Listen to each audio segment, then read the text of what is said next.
Hello friends, welcome to my channel English result.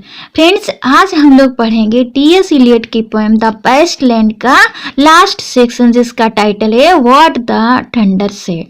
तो friends, इस section में T S. Eliot ने दिखाया है कि जो टायरसिस है वो स्वयं से बातें करते हुए नदी के किनारे पर से टर्न करता है और कहता है कि जो क्रिश्चियंस है इन्होंने ईसा मसीह और उनकी सफरिंग को भुला दिया है, जो सफरिंग उन्हें मैनकाइंड की भलाई के लिए सहनी पड़ी थी, तथा किस प्रकार उन्हें रोमन गवर्नर और यहूदियों ने उन्हें प्रताड़नाएं दी थी। तो फ्रेंड्स, आज हम इसी के बारे में जानेंगे। तो let's start. After the torch light red on sweaty faces. तो यहाँ पर जो टायरसिस है वो ईसा मसीह के क्रूसिफिकेशन के पहले की घटना के बारे में याद करते हुए बातें करता है। वो कहता है कि एक बार क्या हुआ कि जो हाथों में मशाल लिए कुछ यहूदी रोमन सैनिकों को लेकर क्या हुआ, ईसा मसीह के बगीचे में पहुंचे, जहां पर ईसा मसीह अपने शिष्यों के साथ रहते थे। फिर उन्होंने क्या किया, उन्होंने बगीचे में रहने वाले सभी चिंतित चेहरों को या उनके शिष्यों को लाल प्रकाश में ईसा मसीह को पहचानने के लिए एक एक करके सबका चेहरा देखा। स्वेटी फेसेस यानी कि चिंतित चेहरा। जब चेहरा देखा तो उन्होंने क्या, ईसा मसीह को पहचान लिया और रोमन सैनिकों ने उन्हें गिरफ्तार कर लिया। जब गिरफ्तार करके वो ले गए, after the frosty silence in the gardens, तो उस बगीचे में क्या है, जो उनके शिष्य रह रहे थे वो निस्तब्ध हो गए, वो इंडिफरेंस हो गए, और जो प्रकृति थी उसने उस बगीचे को साइलेंस से भर दिया, फ्रोस्टी या हिम से ढक दिया। After the agony in stony places, और जो स्टोन की बनी हुई जो जेल थी, उस जेल में ईसा मसीह को बहुत से कष्ट सहने पड़े, कष्टों का सामना करना पड़ा, उन्होंने बहुत से कष्ट सहे।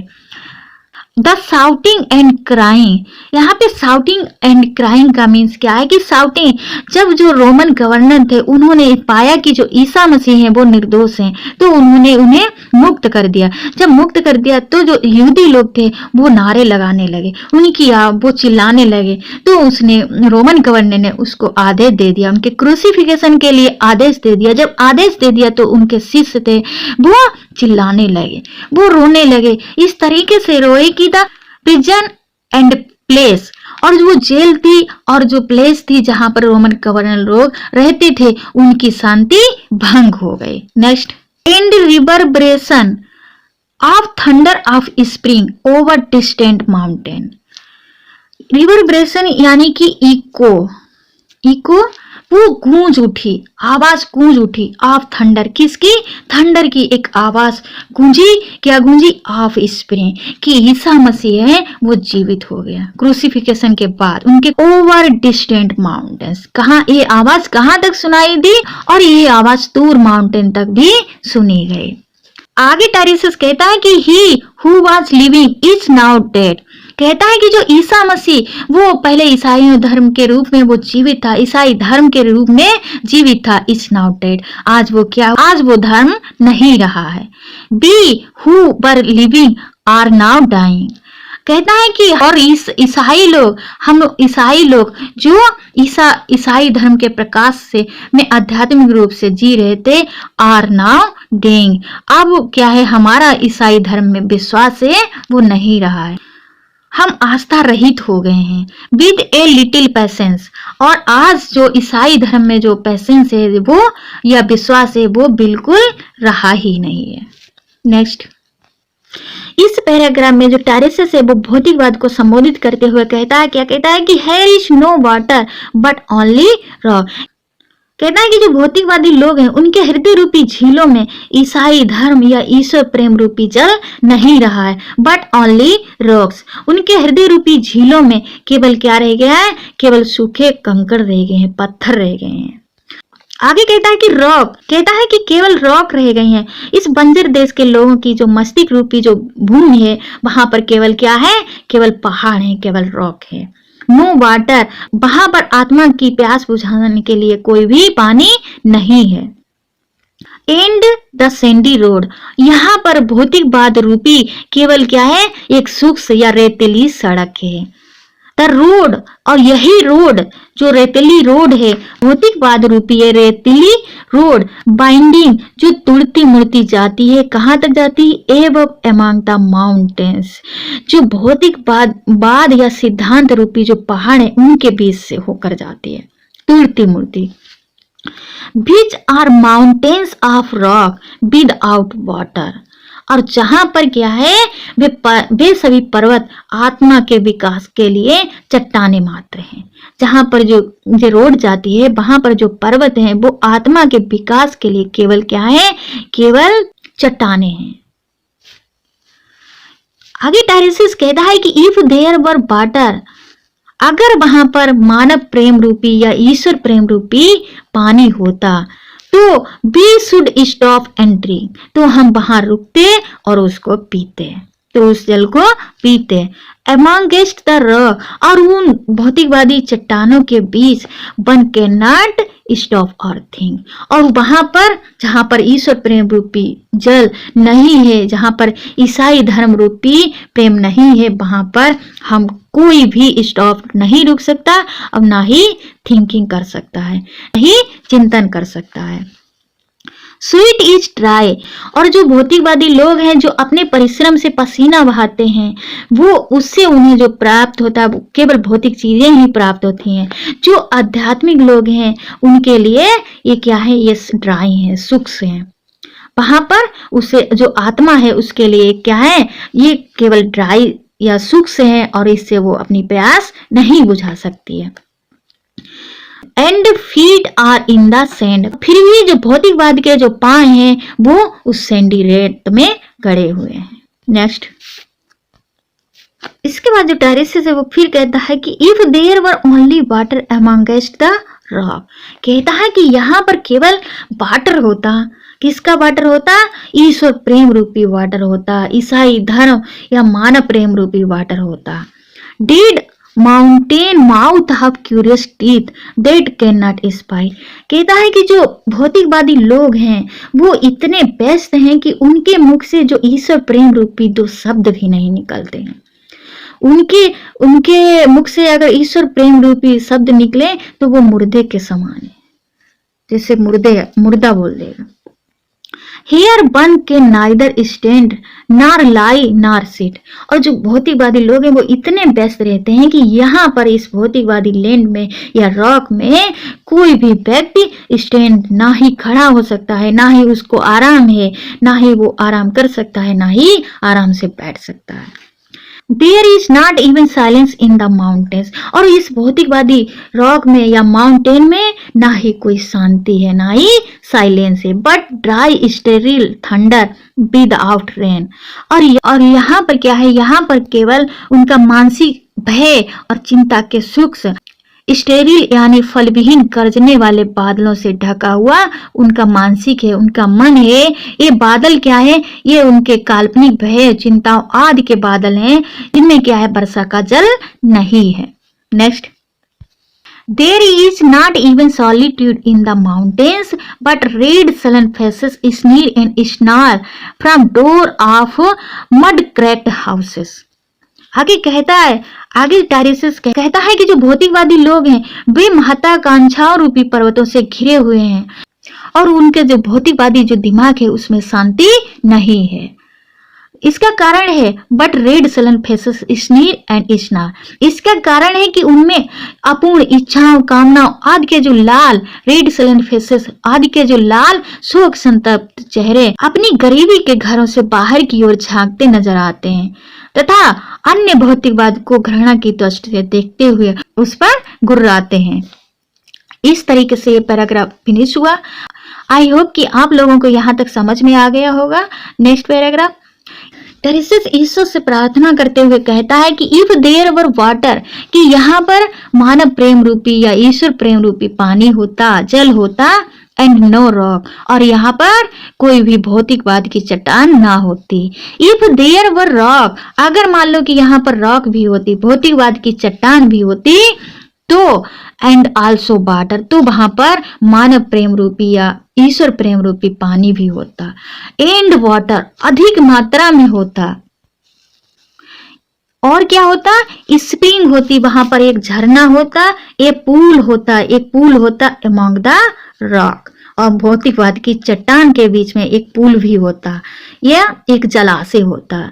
If there were the sound of water only, not the cicada and dry grass singing, कहता है कि यहाँ पर ना तो सिकाडा की सिवाय सिकाडा और सूखी घास की ससराने की आवाज के अलावा यहाँ पर क्या होता, यहाँ पर मानव सहानुभूति या मानव प्रेम रूपी और ईश्वर प्रेम रूपी साउंड होती, पानी होता, स्नेह होता।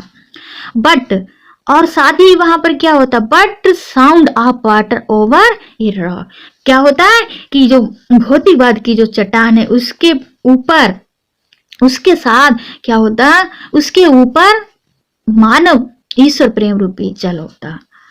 वेयर, और जहां पर क्या है, where the hermit thrush sings in the pine tree, और जहां पर जो हर्मिट थ्रश नाम की जो चिड़िया है वो सिंग्स पाइन ट्री पर बैठ करके गाना गाती। क्या गाना गाती, drip drop drip drop drop drop drop, but there is no water.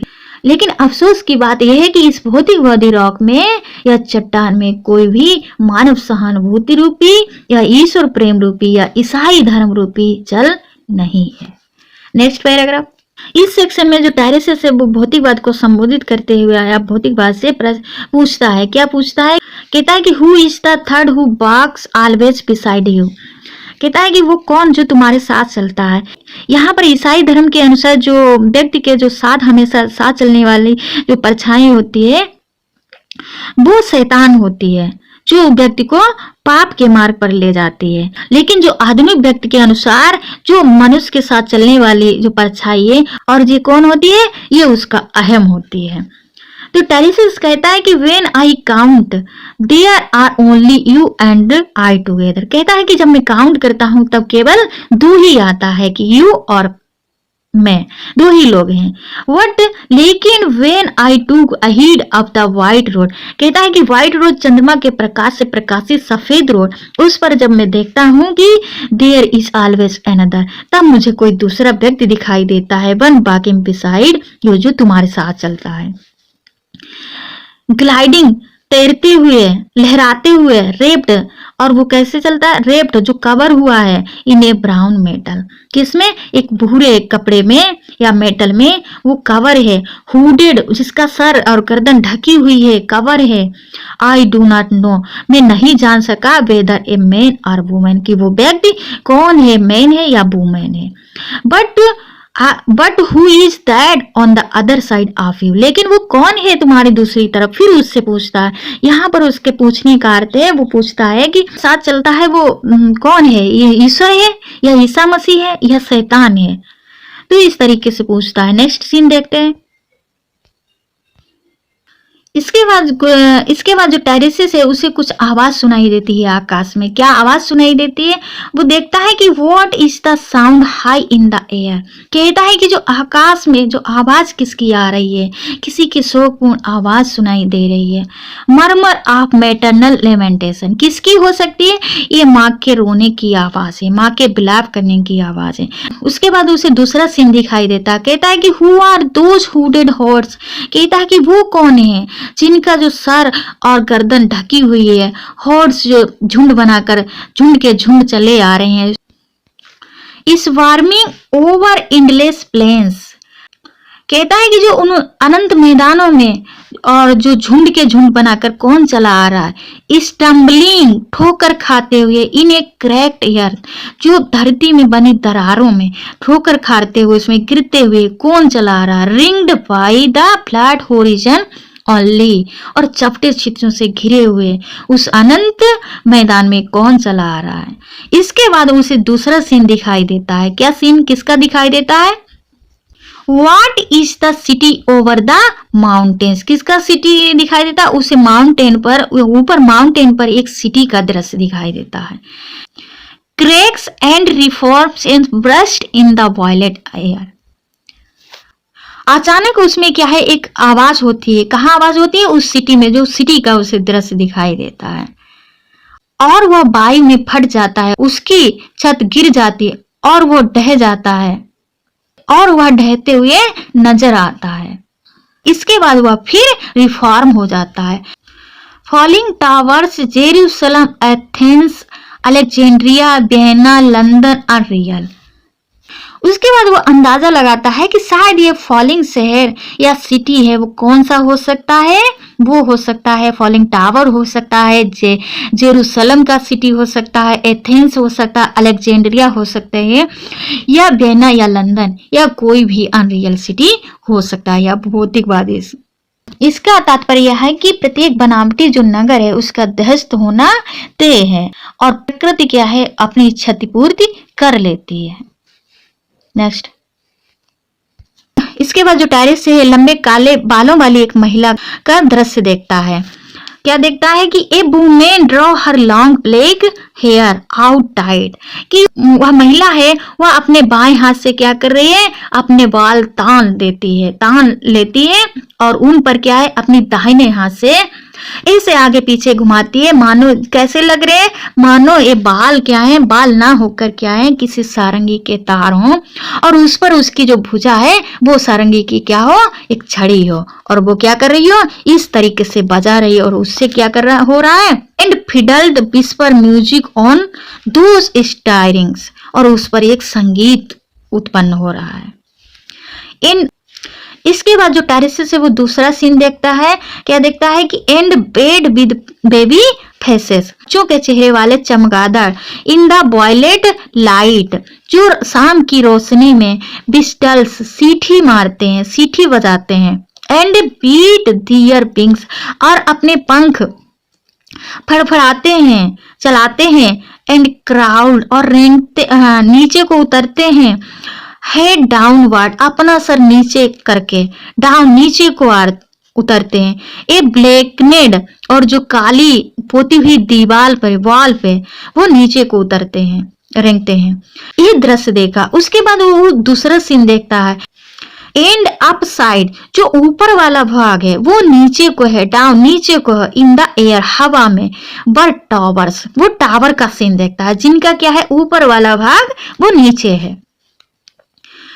Tolling रिमेनिसेंट bells, और वो गिरजाघर की घंटी बजाते हैं, वो टावर क्या है, वो गिरजाघर की घंटी बजाते हैं, दैट कीप द आवर, जो घंटी बजती है, जो संकेत करती है। इसके बाद जो टेरेस से वो गीत गाती हुई आवाज को सुनता है, जो आवाज कहाँ से आती है, and voices singing out of empty sisters and exhausted bells, जो आवाज कहां से आ रही है, वो आ रही है एम्प्टी सिस्टर्स, जल विहीन तालाबों से आ रही है, एंड एक्सहॉस्टेड वेल्स, और जो सूखे हुए कुओं से आ रही है।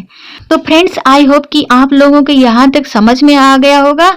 अब इसका आगे का जो पार्ट है बचा हुआ वो नेक्स्ट वीडियो में अपलोड करेंगे, क्योंकि यह वीडियो बहुत लंबा हो जाएगा। Thank you for watching my video. नमस्कार।